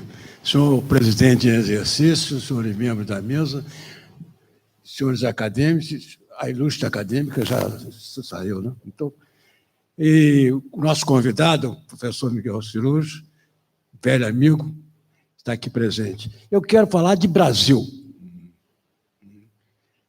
Levantar um fato importantíssimo. Todos esses problemas devem ser multiplicados no Brasil. Burnout. O que o Brasil quer? O médico, com 340 escolas médicas, a população médica que é lançada anualmente, 35 mil médicos no Brasil, que é com esse número de escolas, só pode trazer problemas incontroláveis do ponto de vista de sobrevida e de todo aquele cortejo que foi aqui citado. De modo que eu acho que a população é um problema sério para o nosso país. Outro dia eu falei aqui, quando eu estava no primário, no quarto ano primário, a população brasileira era de 40 milhões de habitantes. Hoje, estou aqui na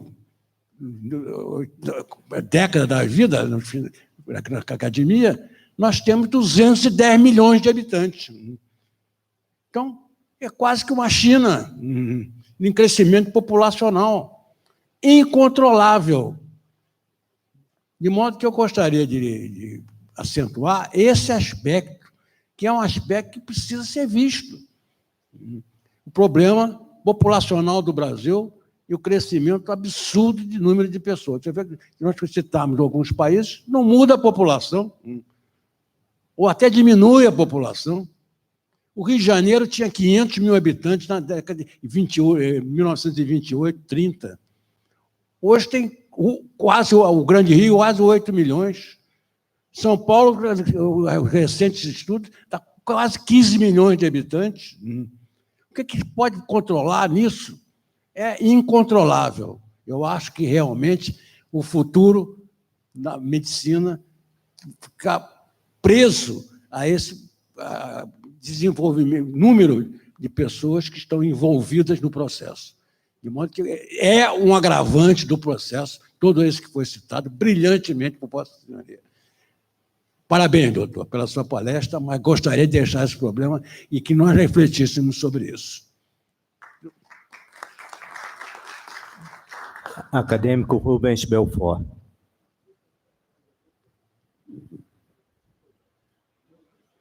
Muito obrigado. Bom, os acadêmicos, querido amigo, membro honorário da Academia Nacional de Medicina, Miguel Cirus, inicialmente, como sempre, muito obrigado, suas palestras são ótimas. Eu não te vejo e não te ouço com a frequência que eu gostaria, porque a gente acaba se encontrando mais aqui do que em São Paulo. Essa é uma das vantagens da Academia. Os paulistas acabam se encontrando aqui também, mais do que em São Paulo. Mas você é como o vinho bom que o Chico me falou que você tem na sua adega. Quanto mais tempo passa, melhor fica. Foi muito bom. Você mostrou não apenas a urologia, mas a medicina e o Brasil. Eu queria chamar a atenção num ponto que você colocou muito bem, que é a questão da mudança do sistema de remuneração médica no Brasil, levando a uma situação talvez pior em vários aspectos, com subtratamento. Sem dúvida, todas essas novas propostas do regime privado encarar o aumento substancial de custos, usando palavras como medicina de valor, medicina de não sei o quê, etc., todas se baseiam na possibilidade de tratar menos do que o necessário e diminuir os recursos nessa área e tentar usar em outra, inclusive para lucro maior deles.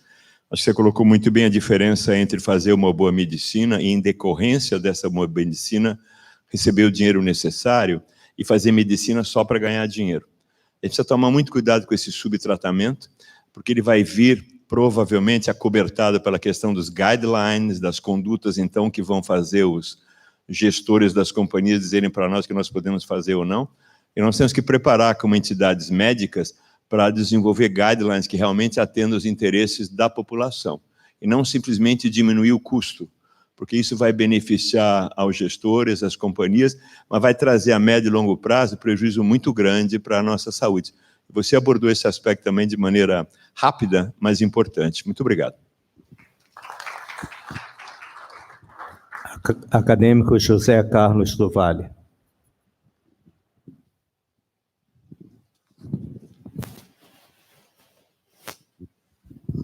Senhor presidente, ilustres componentes da mesa, queridos confrades, convidados, amigos.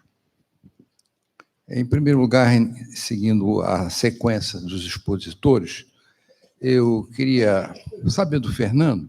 Eu achei curioso quando você mencionou que o estímulo do nervo tibial poderia aliviar a incontinência urinária.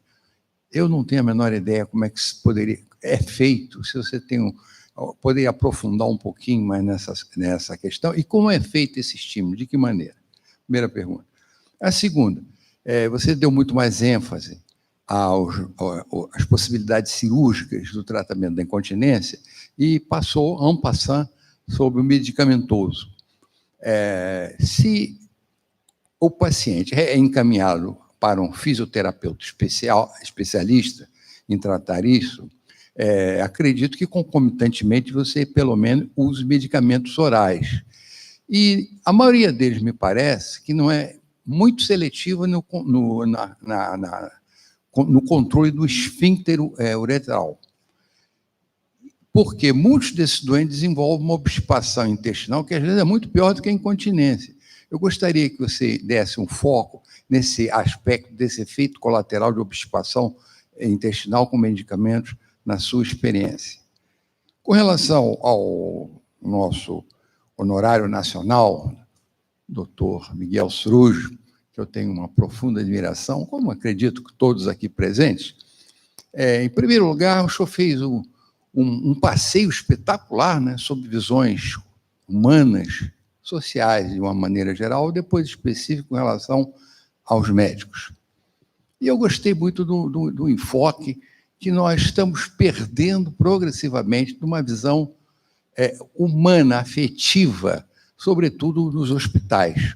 Eu dirigi o Hospital de Oncologia do INAMPS, de 1979 a 1985. E o hospital funcionava muito bem, porque eu mantinha uma tônica que era irradiada da minha pessoa como diretor. Vocês têm que fazer desse hospital o lugar mais alegre que você possa passar durante o dia. E lembrava, Hitchcock dizia, o lugar que eu me divirto mais é quando eu estou trabalhando. E assim deve ser nesse hospital. Não é pelo fato de nós tratarmos doentes de câncer que isso tem que ser um lugar soturno, lúgubre, triste. E eu sempre digo também para os meus pacientes, quando eu trato, faço quimioterapias nele, eu brinco com todo mundo e digo sempre, nós podemos tratar de coisas sérias sem necessariamente sermos tristes. Por que não contar piada e alegria? Aquilo descontrai. Então, eu passava isso para o ambiente do meu hospital, e o hospital foi profícuo, produzimos muito. A Organização Mundial de Saúde considerou o Hospital de Oncologia do INAMPS, na época, como um dos melhores da América do Sul. É claro, não era um hospital portentoso, nós tínhamos apenas 120 leitos, mas isso foi um verdadeiro contágio em todas as equipes. Agora, também pedia sempre, por favor, carinho e atenção aos doentes, que é a pessoa mais importante desse hospital. O que nós estamos assistindo agora, e isso é oriundo, sobretudo dos Estados Unidos, é a burocracia, conforme o senhor mencionou muito bem. Eu nunca levei muito a sério o prontuário eletrônico. Posso estar cometendo uma heresia e dizer isso aqui. Por quê? Porque eu acho que o médico deve dar mais atenção, carinho e conversar com o doente, mesmo da enfermaria, do que perder esse precioso tempo da relação médico-paciente a encher formulário, ir para o computador, e só sabe que é do leito 33, é o paciente do leito 14, nem sequer sabe o nome deles, e não cria nenhum elo emocional com os pacientes. Isso deve ser feito na clínica privada e também acredito que tenha que ser feito nos hospitais públicos de uma maneira geral. E outra coisa, o senhor, quando falou do futuro da cardiologia e da oncologia, que é o que eu pratico, é uma coisa importante que vem acontecendo, essa revolução induzida pela genética e da introdução dos chamados MABs e MIBs, né, o anticorpo monoclonais e os inibidores de tirosina quinase. Isso, dentro da oncologia, está promovendo uma revolução. Os clássicos quimioterápicos, cheios de efeitos colaterais e tóxicos e não específicos, estão cada vez mais sendo levados para um canto, porque os anticorpos monoclonais e os inibidores de tirosina quinase estão se expandindo em todas as doenças. E a seletividade do tratamento já é feita com muita precisão aqui, como em São Paulo. O senhor mencionou aí, por exemplo, o tratamento com lutécio. A partir do mês passado, nós já temos à nossa disposição o PSMA com lutécio radioativo para tratar os nossos doentes. Já tínhamos o rádio, agora temos o lutécio. Só não temos o actínio, que eu tenho a impressão que não vai demorar muito, porque o meu confrade aqui está dizendo que vai ser, muito em breve, instalado um gerador, eu suponho, nuclear, acho que é no hospital procardíaco, se não me engano, será.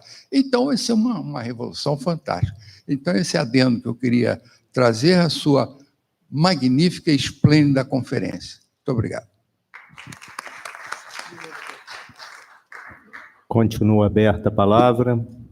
Acadêmico Maurício Gomes Pereira.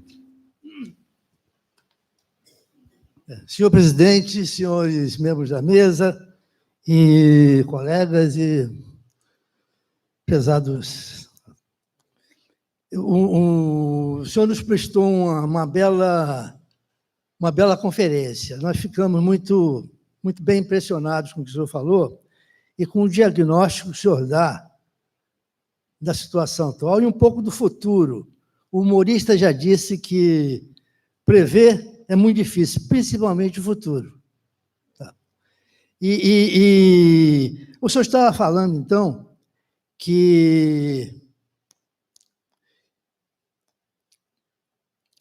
a classe média vai ter um grande baque com essas evoluções. E eu fiquei pensando aqui que a classe média ela sempre orientou seus filhos para algum local, para alguma profissão. Quer dizer, a classe média, ela orienta. Então, ela tem um diagnóstico que as profissões estão mudando.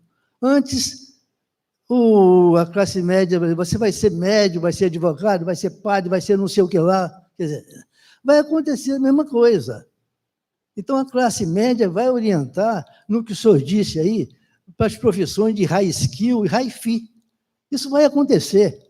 Agora, eu fiquei pensando o que vai acontecer com a classe pobre. A classe pobre não orienta seus filhos. O que faz a classe pobre? A classe pobre, ela sofre a seleção profissional. O sujeito sai na rua e vai procurando emprego. E vai procurar o que encontra. Ela não é orientada para a profissão. Então, eu conversei com o vigia. O vigia ele tinha 2 empregos de vigia, 16 horas por dia, passava 4 horas na condução, dormia 4 horas e ganha a mesma coisa. Sabe quanto é que ele ganha? Tem aumento? Ele nunca tem aumento. Ele vai ficar na categoria do low skill, low fee, e vai ficar a vida toda. Esse aqui realmente não tem futuro. Mas a classe média, eu tenho a impressão que ela vai orientar seus filhos para o high skill, high fee. É isso. Acadêmico secretário-geral José Galvão Alves.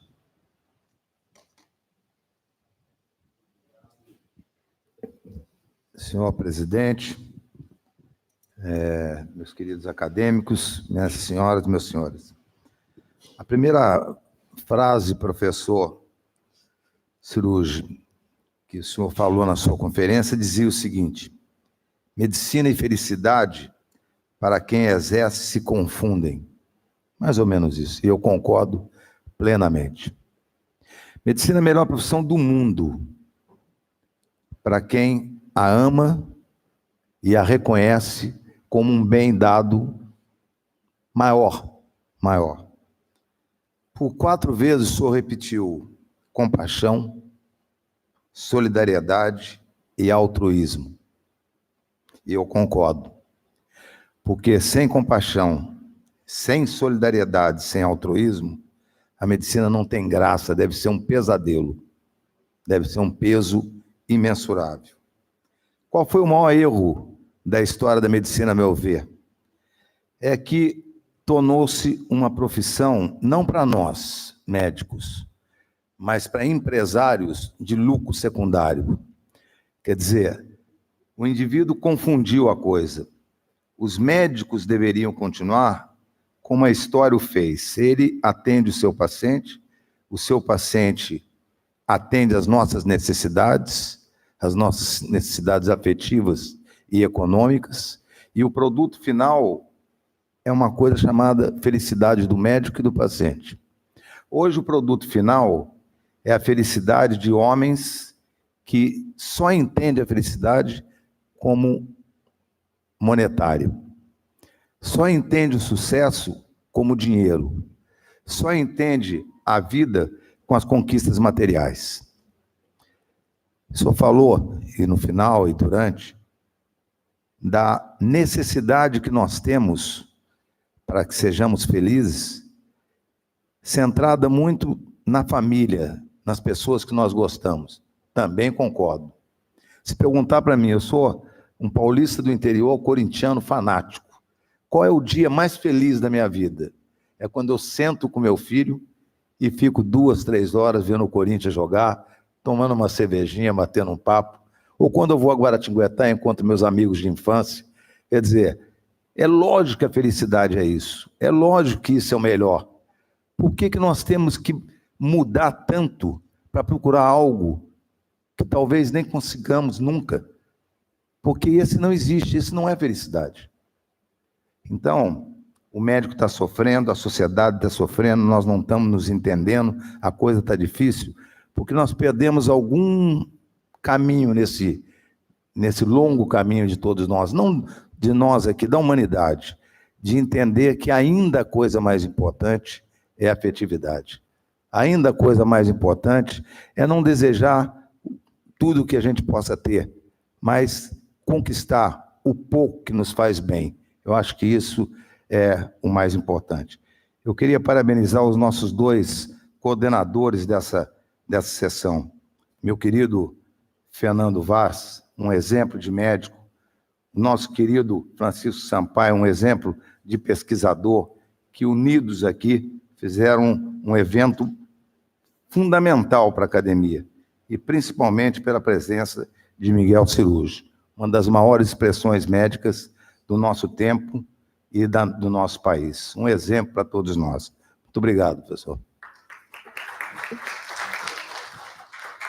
Então, eu espero que sábado você tenha um momento de felicidade com o filho, vendo o jogo, mas que o Corinthians perca do Botafogo. Acadêmico Cláudio Tadeu.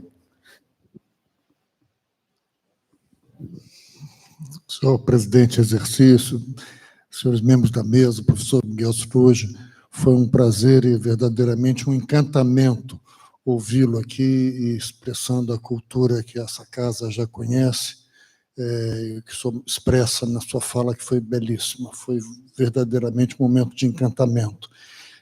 Eu fico também encantado pelo fato de que a percepção nossa, que é sempre um resultado do nosso repertório, de cada um de nós, de vivências, nos aponte para passagens da sua fala que nos marcam diferentemente. Então, cada um de nós percebeu e chamou atenção para um dos aspectos, e os que foram evocados aqui foram diferentes entre si. E eu queria chamar a atenção para 2 deles que, a mim, chamaram bastante atenção. Primeiro, essa previsão que eu considero, para dizer a verdade, bastante pessimista, que a gente só consiga prolongar a nossa vida por mais 60 ou 70 anos daqui a 500 anos.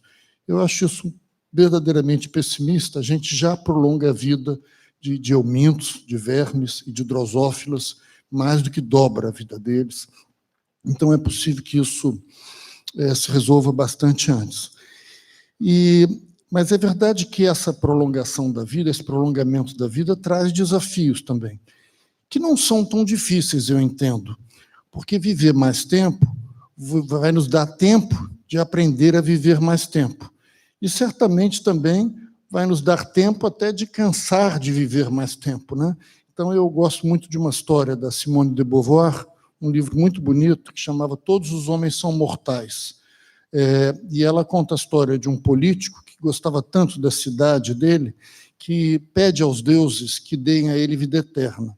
E ele começa a viver a vida eterna e vê as mulheres morrerem, os filhos morrerem, os descendentes morrerem, os amigos morrerem, e aquela mesma coisa que ele se dedica com a mesma paixão, que vai se arrefecendo um pouco, até que um momento ele cansa, e cansa quando tem por volta de 600 anos. Então, eu fico pensando que essas nossas profecias talvez não estejam tão certas, né? Eu acho que a gente viver mais tempo também demanda que a gente aprenda a adaptar o comportamento humano aos desafios trazidos pelas novas tecnologias. Eu acho que isso já é muito flagrante quando a gente olha o jovem diante das tecnologias com as quais nós nos habituamos, nós nos adaptamos, mas que surgiram depois que a gente já fazia o nosso trabalho, né? A gente se adaptou a passar da máquina de escrever ao computador e ao tratamento de texto, e eles usam o computador, os telefones celulares e as mídias eletrônicas com um know-how muito diferente. A gente tem exemplo de crianças de 3 anos que lidam com isso com uma facilidade encantadora, né? Então, mas a verdade é que se a gente vai ter tempo de viver mais e se adaptar a isso, tem um outro desafio, é o segundo ponto que você falou e que me encantou e me preocupou muito, você falou meio rapidamente, que é a hibernação humana, né, que a gente atingiria por volta de 2035. A hibernação vai trazer um muito novo desafio para o qual a gente não vai ter tempo de se adaptar, que é o daqui a 50 anos, suponhamos, se acordar de novo e estar pronto, sem ter tido tempo para adaptação, para viver e começar uma nova vida saudável, talvez por mais 50, sei lá eu quantos anos. Então, esse eu acho que é o aspecto mais desafiador, mais impressionante, né, para as nossas mentes na formatação atual, né? Na nossa formação, esse livro belíssimo da Simone de Beauvoir foi feito no qual a gente consegue imaginar um indivíduo pensando e se condicionando em termos de reações aos paradigmas atuais, né? Ele vai cansar de viver, a gente consegue entender facilmente, mas vai ser muito mais difícil imaginar um indivíduo que acorde de uma hibernação, não tenha mais seus contemporâneos, seus amigos, seus parentes, seus familiares, e vai começar uma nova vida. Será que ele está pronto para aceitar isso? Será que a gente vai começar a ensinar pessoas, crianças, a estarem prontos psicologicamente para isso? Encantador esses aspectos. Eu quero voltar a lhe parabenizar pela sua fala, que foi, de fato, nos proporcionou um momento não só de aprendizado, mas eu diria de encantamento. Muito obrigado. O tempo está avançando. Eu gostaria de fazer apenas 2 comentários, 2 perguntas. Uma ao acadêmico Fernando Vaz, quando ele falou do uso da duloxetina como algo já não tão valorizado na incontinência urinária, mas eu vejo em quadros leves utilizarem muitos tricíclicos, principalmente a imipramina, com resultado variável. Eu gostaria de saber da vossa experiência. Em relação à apresentação do professor Miguel Strub, eu concordo quando o senhor falou rapidamente que não há diferença em burnout e depressão. Não existe uma definição única para burnout, mas existe para depressão. E todas as definições de burnout encaixam perfeitamente na depressão. Eu acho que existe um preconceito com o transtorno mental, é muito mais bonito um médico ter burnout do que depressão. E assim para outras profissões também. E isso é tão evidente que hoje nós, psiquiatras, somos convidados para falar em congressos, simpósios de outras especialidades, não sobre depressão em pacientes, mas depressão ou burnout em médicos. Inclusive a questão do suicídio em médicos. Ser médico aumenta o risco de uma pessoa se suicidar. Os médicos de sexo masculino se suicidam 1,5 vezes mais do que homens da população geral. E as mulheres médicas 2,5 vezes mais do que as mulheres da população geral. Então, ser médico aumenta bastante o risco de suicídio. E, claro, que a qualidade de vida do médico é fundamental para ele ser um bom médico. E essa queda na qualidade de vida começa na faculdade de medicina. O número de deprimidos, de suicídios no curso médico é muito grande. Hoje, várias universidades, inclusive onde eu trabalho, a Universidade Federal do Rio de Janeiro, já tem um programa constante de assistência à saúde mental dos estudantes em geral, não só de estudantes de medicina, mas dos estudantes em geral, tamanha a gravidade que nós observamos de quadros de depressão e tentativas de suicídio. Em relação à profissão médica, essa qualidade de vida no trabalho, às vezes coisas simples, como ter uma cafeteria, uma lanchonete no hospital para os médicos, já diminui o estresse. Um hospital onde a lanchonete entrou em reforma e dessas reformas ficou fechado 1 ano, o número de estresse nos médicos, as queixas aumentaram muito mais. E o retorno da lanchonete fez com que os médicos se sentissem melhor, tivesse um momento para bater um papo, como o acadêmico Zé Carlos do Vale falou, contar uma piada, contar um caso grave, dividir uma preocupação, e isso diminuiu muito o estresse relacionado ao trabalho. Eu quero parabenizar os 2 acadêmicos pelas belíssimas apresentações de hoje à tarde e vou passar a palavra a vocês para os comentários.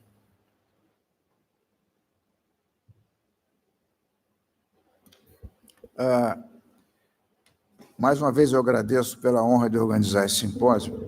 Meu caro amigo acadêmico Zé Carlos do Vale, fisioterapia é uma atividade dos profissionais de saúde que aumenta a demanda à medida que nós, como população, envelhecemos mais. Então, antigamente, fisioterapia tratava do camarada que quebrou a perna e ia voltar. Agora, a fisioterapia é um campo extremamente complexo que aumenta diariamente a sua gama de atividades. E a fisioterapia urológica, vamos dizer, urogenital, é uma subespecialidade que cresce na medida que nós precisamos dela. Eu não sei dizer a você como é que a estimulação do nervo tibial posterior melhora a incontinência urinária, mas eu posso mostrar ou encaminhar você a fisioterapeutas especializados que são capazes de mostrar resultados surpreendentes, e outros que dizem que isso não funciona. Eu acho que a escolha do paciente, do método, é o principal. Eu acho que talvez isso seja semelhante ao que a gente fazia antigamente, muitos anos atrás, que o sujeito chegava no pronto-socorro com a cólica renal e você injetava um pouquinho de soro fisiológico nas costas e estimulava outro metâmero. Ou talvez seja semelhante à acupuntura na China. São maneiras de tratar, são fisioterapias especializadas que, quando bem empregadas, produzem resultados. Segundo, quando eu mostrei a você que o principal causa de incontinência hoje masculina não é anatômica, é uma doença, é por hiperreflexia, seja ela de que maneira for, você vai utilizar um remédio. O remédio, qualquer remédio, tem efeitos colaterais. E é muito difícil você conseguir curar uma doença com um remédio e não ter nenhum efeito colateral, pequeno que seja. É verdade que todos esses remédios produzem constipação intestinal, os que não produzem, que são o mirabegrona, produz aumento da hipertensão, às vezes. É uma escolha, não tem muito jeito. O que eu faço agora, e há muito longo dos anos, é que eu dou ao paciente a opção de usar quando ele quer. Eu tenho um casamento, eu tenho uma solenidade, eu vou sair com a minha mulher, você toma. Não é obrigatório que ele tome todo dia, e isso diminui um pouco a incidência da constipação, que é um problema inegável com todos esses remédios que a gente usa. E a mesma coisa com o Mirabegron. Você usa, mas a pressão subiu, você para um tempo, e o doente consegue adaptar, usar o remédio na medida que ele precisa. Meu caro Nardi, quando a gente começou a tratar incontinência, eu peguei muito pouco o uso de duloxetina, mas o outro, como é o imipramina, era a única coisa que tinha. E você usava ipramina para tudo, para enurese, para incontinência pós-prostatectomia, para o sujeito que tinha hiperreflexia, para qualquer coisa. Ora, urologia é uma especialidade cirúrgica, ela veio no órgão, ela não veio na cabeça. Então, lentamente, você começa a tentar achar remédios que vão agir lá, mas não aqui. A ipramina ainda era um remédio que eu me lembro que era utilizado. A criança faz xixi na cama, você dá ipramina. O sujeito foi operado, isso vem diminuindo à medida que você tenta estabelecer ou encontrar drogas que sejam utilizadas especificamente naquela doença específica. Mas isso não quer dizer que essas drogas não tenham utilização. Eu acho que elas estão escapando do domínio do urologista e voltando para pessoas que são mais afeitos a usar essas drogas. Eu acho que era isso, né? Muito obrigado de novo a você. Agradecer as palavras que realmente foram dirigidas à minha pessoa. Eu confesso, eu sou um cirurgião tosco, portanto, eu tenho muitas limitações, obviamente, e eu, quando abordo esses tópicos, eu não consigo, obviamente, fazê-los com a profundidade com cada um talvez merecesse, porque eu abordo coisas muito importantes na nossa vida pessoal, na nossa vida médica, na nossa vida social, né? De qualquer jeito, essas reflexões me ajudam muito a viver melhor, de modo que eu agradeço essa oportunidade. Cada vez que eu vou preparar uma palestra como essa, eu fico alguns dias pensando em cada tema, leio, com isso eu também me enriqueço muito.